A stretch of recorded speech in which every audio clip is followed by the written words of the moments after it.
ៀបស៊ីគឺជាជំងឺសង្គមមួយដែលធ្វើឲ្យមនុស្សមួយចំនួនមើលឃើញភាពខ្វះខាតភាពចាំបាច់និងភាពទន់ខ្សោយរបស់អ្នកដទៃជាឱកាសដើម្បីទាញយកប្រយោជន៍គៀបស៊ីដោយការឆ្លៀតប្រើអំណាចដោយខុសច្បាប់ដើម្បីបង្កើតឧបសគ្គរួចទាញយកផល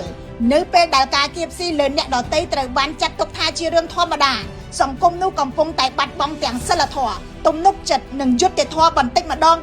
ងគៀបស៊ីគ្មានក្នុងតម្រាច្បាប់ទេប៉ុន្តែវាជាពាក្យដែលប្រជាពលរដ្ឋយល់ច្បាស់បំផុតពេលខ្លះវាកើតឡើងក្រោមស្លាកនៃការអនុវត្តច្បាប់នៅពេលអំណាចត្រូវបានប្រើមិនមែនដើម្បីអនុវត្តច្បាប់ប៉ុន្តែដើម្បីរកចំណេញនោះវាមិនមែនជាការអនុវត្តច្បាប់ទេប៉ុន្តែជាការគៀបស៊ីក្រោមស្រមោលច្បាប់ខ្លះគៀបស៊ីដោយបង្កើតការលំបាករួចលួចដំណោះស្រាយខ្លះគៀបស៊ីដោយធ្វើឲ្យមនុស្សគ្មានជំរើសខ្លះគៀបស៊ីដោយប្រើទំនាក់ទំនងឋានៈឬក៏ព័ត៌មានក្នុងដៃជាឧបករណ៍រកលុយពីគេ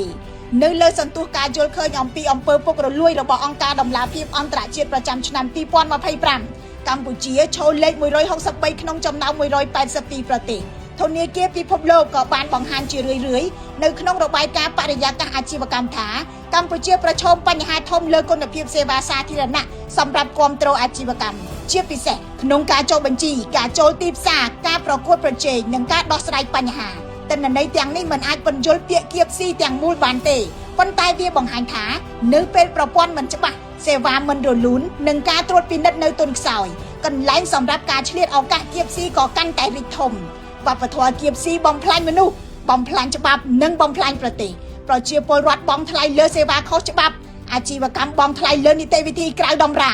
អ្នកខ្សោយបង់ថ្លៃលើភាពគ្មានជម្រើសរដ្ឋបង់ថ្លៃដោយសាររាជបាត់បង់ទំនុកចិត្តប្រទេសបង់ថ្លៃដោយសារបាត់បង់សមត្ថភាពប្រកួតប្រជែងទីបំផុតការគៀបស៊ីធ្វើឲ្យសង្គមទាំងមូលបង់ថ្លៃច្រើនតែដើរយឺតនិងភាពអយុត្តិធម៌កាន់តែរីកធំដំណោះស្រាយគឺអំណាចត្រូវមានការត្រួតពិនិត្យនីតិវិធីត្រូវច្បាស់ព័ត៌មានត្រូវបើកចំហប្រព័ន្ធប្តឹងត្រូវតែការពារអ្នកប្តឹងហើយអ្នកឆ្លៀតឱកាសគៀបស៊ីលើអ្នកទន់ខ្សោយត្រូវមានទោសគ្រប់សេវាគ្រប់នីតិវិធីនិងគ្រប់កន្លែងដែលប្រជាពលរដ្ឋត្រូវពឹងពាក់ត្រូវមានច្បាប់ច្បាស់តម្លៃច្បាស់ពេលវេលាច្បាស់និងអ្នកទទួលខុសត្រូវច្បាស់កន្លែងដែលមានភាពស្រពេចស្រពិលកន្លែងនោះជាកន្លែងគៀបស៊ីវប្បធម៌គៀបស៊ីស៊ីជ្រៅជាងអ្វីដែលយើងគិតវាស៊ីលុយស៊ីពេលស៊ីទំនុកចិត្តស៊ីច្បាប់ស៊ីសិលធម៌និងស៊ីអនាគតរបស់ប្រទេសមួយ